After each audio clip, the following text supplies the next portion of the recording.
Hello viewers எல்லாருக்கும் வணக்கம். இந்த பதிவில் நம்ம என்ன பார்க்க போறோம் அப்படின்னா ரெசிஸ்டன்ஸ் டு மேனிஃபெஸ்டேஷன். நம்ம ஆல்ரெடி பார்த்துருக்கோம் 4 ways to manifestation. Affirmation, visualisation, gratitude, pretending. இது எல்லாமே நம்ம ஒரு பாவனை செய்தல் தான். எல்லாமே பிரிட்டண்டிங் தான் இல்லையா? ஆனா அது நடந்தது மாதிரி நம்ம காட்டுறோம். அஃபர்மேஷன் நடந்தது மாதிரி ஒரு உறுதிப்பாடு எடுக்கிறோம் மனசுல. நடந்தது மாதிரி ஒரு ஸ்டேட்மெண்ட். நடந்துருச்சுன்னா நான் ஆசைப்பட்டது நடந்துருச்சுன்னா எப்படி இருக்கும்? நடந்து விட்டுறது. ஸோ அந்த ஃபீலிங் வரும். விசுவலைசேஷன் காட்சிப்படுத்தி பார்க்குறோம். இது நடந்துருச்சுன்னா அப்புறம் நான் எப்படி இருப்பேன், என்னென்ன பண்ணுவேன், என்னுடைய ஸ்டேட்டஸ் எப்படி, இங்க ஒரு ஃபீலிங் எமோஷன். கிராட்டிடியூட் நடந்ததுன்னா அந்த மூடு எப்படி இருக்கும், என்னுடைய மனநிலை எப்படி இருக்கும். ஆட்டோமேட்டிக்காக நன்றி உரைப்பேன்ல, நன்றி உரைக்கும் அந்த மனநிலை, ஒரு செலிப்ரேஷன் மோடு. இது எல்லாமே நம்ம பிரிட்டன் பண்றோம். ஆனா ஆள் மனதை நடந்தது மாதிரி ஏமாத்துறோம். ஓகே, நடந்துருச்சுன்னு சொல்லி ஏமாத்துறோம் சப்கான்சியஸ் மைண்ட். ஸோ எல்லாமே சப்கான்சியஸ் மைண்டை நம்ம வந்து நம்ம வழிக்கு கொண்டு வரோம். That is harnessing the subconscious mind. So subconscious mind is the miniature of the universe. பிரபஞ்சமும் சப்கான்சியஸ் மைண்டும் ஒண்ணுதான். இப்போ பாசிட்டிவிட்டியை வளர்க்குறதுக்கு, ஸோ பாசிட்டிவிட்டி, அபண்டன்ஸ் இதெல்லாம் இருந்தாதான் சப்கான்சியஸ் வந்து நடத்தி காட்டும் பிரபஞ்சத்துல. ஸோ அந்த பாசிட்டிவிட்டியை வளர்க்குறதுக்கு, சப்கான்சியஸ் மைண்டை ஏமாத்துறதுக்கு இத்தனை வழிமுறைகளை நம்ம தெரிஞ்சோ தெரியாமலோ நம்ம வந்து ப்ராக்டிஸ் பண்ணிக்கிட்டே வந்துட்டு இருக்கோம்.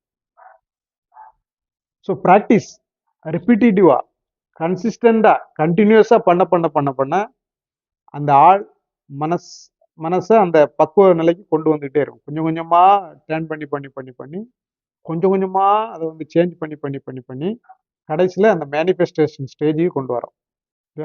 ஸோ இதுக்கு தான் நம்ம நாள் முழுவதும் ப்ராக்டிஸ் பண்ணிக்கிட்டே இருக்கோம்.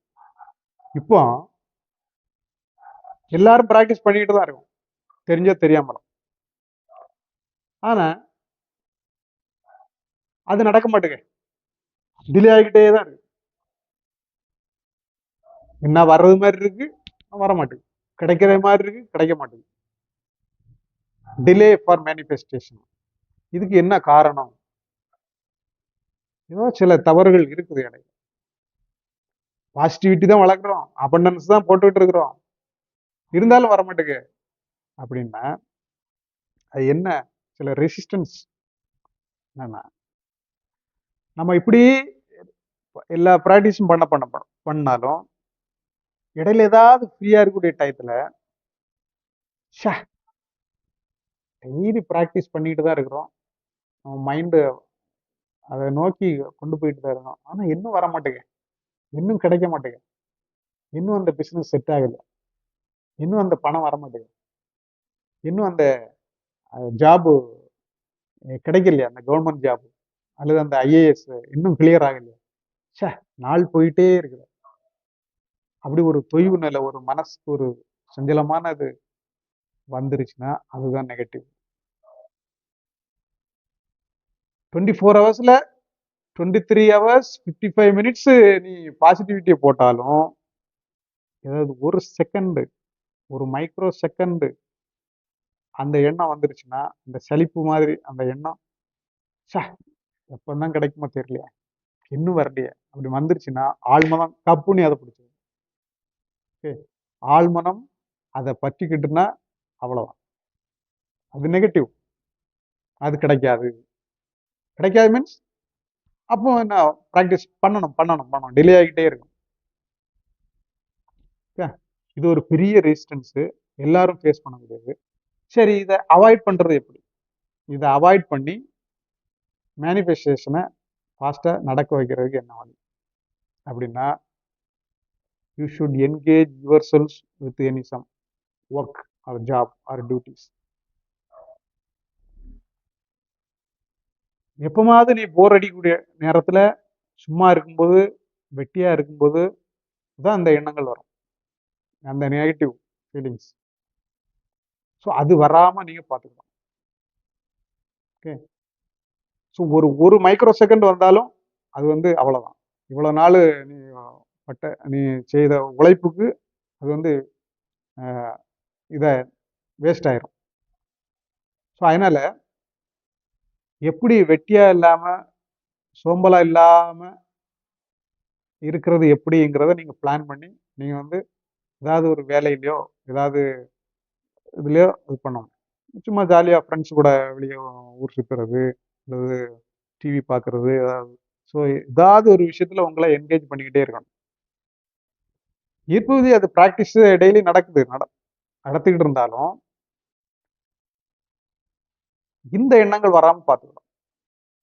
ஓகே. இந்த பக்கமே நீங்க நினைச்சு பார்க்கக்கூடாது. ஈர்ப்பு விதி பிராக்டிஸ் என்ன?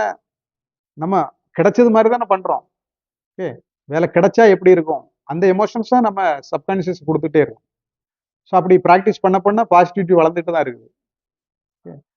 அந்த வளர்ந்துட்டு இருக்கும்போது, இந்த ஒரு சின்ன விஷம், ஒரு கப் பாலுக்கு ஒரு துளி விஷம்னு சொல்லுவோம்னா, அது மாரி இது வந்து சப்கான்ஷியஸ்க்கு இத நம்ம இந்த நெகட்டிவ் குடுத்துட்டோம்னா, அது வந்து ரொம்ப கஷ்டம். அப்புறம் டிலே ஆயிட்டே இருக்கும்.